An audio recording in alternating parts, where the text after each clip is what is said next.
gerbang tol Ciawi, Remblong. Iya los rem ya, KM 92.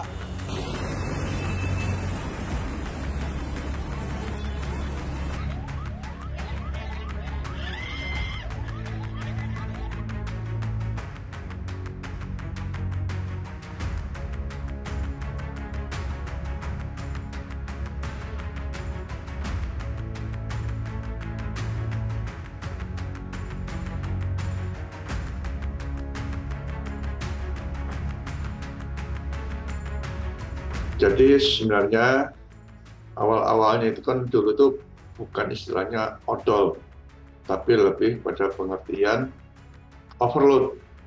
Overload itu artinya kelebihan muatan gitu ya.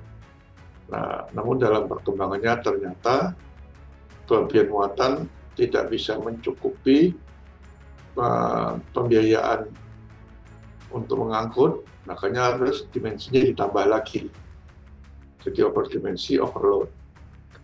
Ya, jadi overdimensi itu lebih pada untuk mengangkut atau tidak mengangkut itu sudah melanggar aturan, gitu ya. Nah, kalau overload atau muatan lebih, ini bisa diketahui jika truk itu melalui jembatan timbang atau istilah di perumahan itu UPPKB. Unit pemeriksaan kendaraan bermotor, pengawasan dan pencatatan. Tapi kalau masyarakat sudah menyebutnya jembatan timbang. Ya. Nah, truk-truk yang over dimensi, ya belum tentu dia itu adalah overload. Ya, bisa juga sebaliknya, truk-truk yang overload belum tentu dia over dimensi. Karena kembali pada pengertian awalnya, dulu itu tidak ada overdimensi, overload. Nah, overdimensi itu kalau dulu berisiko karena dia dilakukan kendaraan ada KIR ya, KIR itu setiap 6 bulan. KIR itu nanti dia mengukur salah satunya ya ketinggiannya truk itu, bak truknya, lebarnya, panjangnya. Nah, kalau overdimensi itu biasanya dia tingginya melebihi kapasitas dan menambah panjang. Saya kira petugas KIR tidak semuanya begitu. Ada beberapa KIR yang cukup bagus juga, tapi tidak banyak ya. Karena praktek itu ditambah juga ada namanya itu nitip uji. Bagus tujuannya, karena kendaraan itu kan selalu berjalan. Dia katakanlah kendaraannya harus ujinya di Surabaya. Tapi pada tanggal yang sama itu sedang dipakai pengangkut barang sampai ke Jakarta, Mama. Apakah nggak jadi berangkat kan sayang, dia dapat order kan? Ya sudah, ngujinya di Jakarta atau di kota lain sepanjang jalan itu boleh. Nah, tujuannya sederhana ada itu, Bang. Tapi dalam prakteknya disalahgunakan. Artinya KIR ini ada surat, kendaraannya nggak diuji. Praktek itu masih ada sampai sekarang. Nah, KIR ini dilakukan oleh daerah. Nah, susahnya gitu. Tekanan kepala daerah, oknum kepala daerah, tekanan oknum DPR, penguasa daerah itu ada. Ditambah sekarang KIR itu tidak bayar lagi. Wah, malah nggak mau KIR sekarang.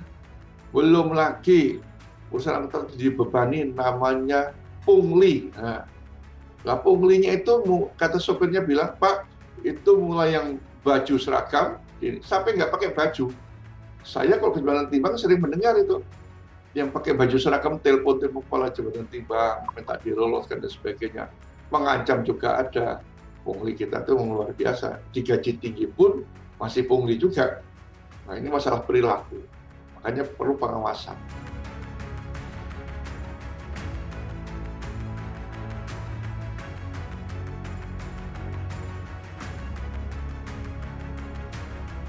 Nah, di dalam Undang-Undang 22 tahun 2009 tentang lalu lintas dan angkutan jalan raya, itu disebutkan bahwa ada aturan ya, ada batasan terkait dengan kapasitas yang boleh diangkut oleh angkutan umum termasuk truk. Jadi kalau kita lihat dikaitkan juga dengan kemampuan kapasitas jalan kita terkait dengan beban yang boleh dilewatin oleh angkutan umum. Kalau kita mengacu pada pasal 19 ya, Undang-Undang nomor 22 tahun 2009 tentang lalu lintas dan angkutan jalan raya, itu ada 4 kapasitas jalan ya yang diatur di Indonesia. Dan kapasitas yang paling berat itu adalah dengan kapasitas angkutan yang paling tinggi adalah 10 ton. Artinya lebih dari 10 ton kemampuan jalan kita akan mengalami persoalan, rusak lah, sehingga biaya yang dikeluarkan oleh Kementerian PU untuk perbaikan jalan di Indonesia itu memang besar sekali. Ya, akibat dari kapasitas kemampuan jalan dengan angkutan yang melebihi over kapasitas yang dilewatin oleh sejumlah truk-truk pengangkut barang. Kemudian yang kedua, di dalam pasal 307 disebutkan bahwa ada sanksi ya bagi angkutan yang melebihi kapasitas ya. Nah, tapi sanksinya sangat rendah dan sanksi itu hanya ditujukan sayangnya kepada supir, yaitu ancaman pidananya 2 bulan kurungan dan atau denda Rp500.000, sehingga ketentuan yang diatur di dalam pasal 307 Undang-Undang 22 tahun 2009 ini ya sering ditabrak ya. Mendingan mereka bayar Rp500.000 daripada mengurangi beban angkutannya yang kita sebut dengan odol tadi itu ya.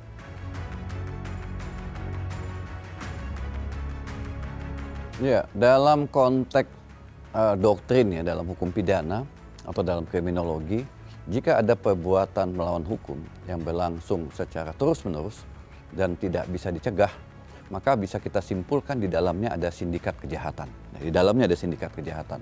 Bahwa truk odol ini telah ada berdasarkan kajian historical, telah ada sejak 1970 hingga saat ini dan tidak bisa diberantas. Bahkan pernah ada aturan ya, rencana tahun 2023 itu akan dibuat regulasi tentang zero odol. Ya, jadi truk-truk yang obesitas ini ternyata tidak mampu juga diatasin dan ada perlawanan dari pengusaha. Lalu kita bertanya, ini ada apa sih sehingga tidak bisa diberantas? Saya sebutkan tadi di sini ada sindikasi kejahatan yang masih berlangsung saat ini. Apa itu sindikasi kejahatannya? Yang pertama adalah pungli, sejumlah oknum. Kalau saya sebut ini bukan oknum lagi karena udah berlangsung terus-menerus. Kemudian ada premanisme ya yang berlangsung. Jadi pengusaha mending truknya itu melebihi kapasitas dan melebihi dimensi daripada dia taat pada aturan. Kenapa?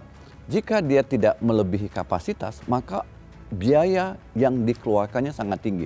Untuk truk-truk ini, itu kalau kita lihat sindikasinya mulai dari pengangkutan, bongkar muat, sampai kepada penurunan ke sampai tujuan ya. Itu prosesnya panjang sekali. Dan setiap titik ada biaya yang dikeluarkan kepada petugas, kepada preman, ketika parkir juga biayanya mahal, dan di jalanan juga banyak pungutan-pungutan yang tidak jelas. Jam atau waktu yang dilalui untuk bongkar muat juga memakan waktu yang panjang sehingga biaya parkir juga tinggi. Jadi ada sejumlah biaya siluman yang harus dikeluarkan oleh pengusaha jika dia mengangkut satu barang. Dengan demikian jika dia tidak odol, maka biayanya makin besar, mendingan dia odol. Tetapi odolnya ini memang luar biasa ya. Misalnya tadi saya sebutkan, kapasitas jalanan kita kan cuma 10 ton. Tapi dalam praktek kita menemukan truk-truk obesitas itu bisa sampai 23 ton. Bahkan KNKT menemukan 35 ton. Ya. Jadi over kapasitasnya itu bisa 10 hingga 15 ton dari kapasitas yang diizinkan. Bayangkan apa yang terjadi? Jalanan rusak, ya.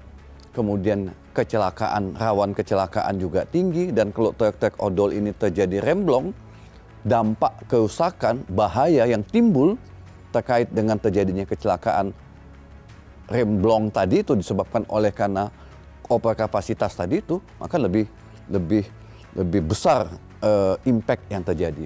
Jadi sebetulnya saya ingin mengatakan bahwa ada sindikasi kejahatan yang terjadi pada pemanfaatan truk-truk yang mengangkut muatan ini, sehingga dilakukanlah over kapasitas tadi, over kapasitas dan over dimension tadi itu. Supaya apa? Ya kalau tidak itu mereka lalui, maka biayanya makin mahal, otomatis risikonya apa? Jualannya mahal. Jadi harga-harga barang itu juga mahal. Jadi kalau tidak odol, harga pasti lebih mahal. Kenapa? Karena mereka harus taat ada aturan yang cuma 10 ton tadi itu. Ya 10 ton tadi itu. Tapi kan biayanya mahal sekali. Biaya yang operasional yang mereka tanggung untuk pungli dan premanisme tadi itu sangat besar. Sehingga mereka lakukan odol untuk meminimalisasi biaya-biaya siluman tadi itu. Sehingga barang yang over kapasitas tadi terpenuhi gitu ya. Jadi dibandingkan dengan mereka harus taat, biaya siluman dan premanisme dan pungli tadi sangat tinggi. Sehingga harga barang harus mereka naikkan.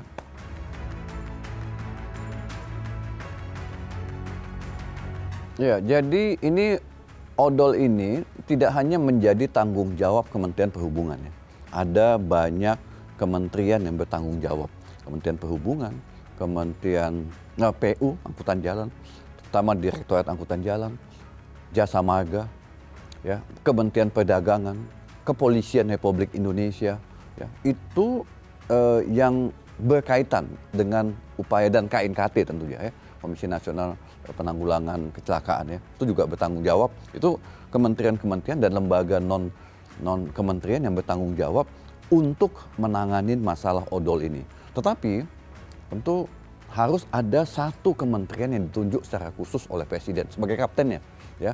Karena tadi kementeriannya sangat kompleks ya, jadi harus ditunjuk satu kementerian untuk menangani masalah odol ini. Tetapi tadi itu saya sebutkan, ada banyak kementerian yang memiliki relevansi, relasi terkait dengan penanggulangan masalah odol ini. Dan satu lagi memang penegakan hukum ya. Jadi bagaimana Kepolisian Republik Indonesia bisa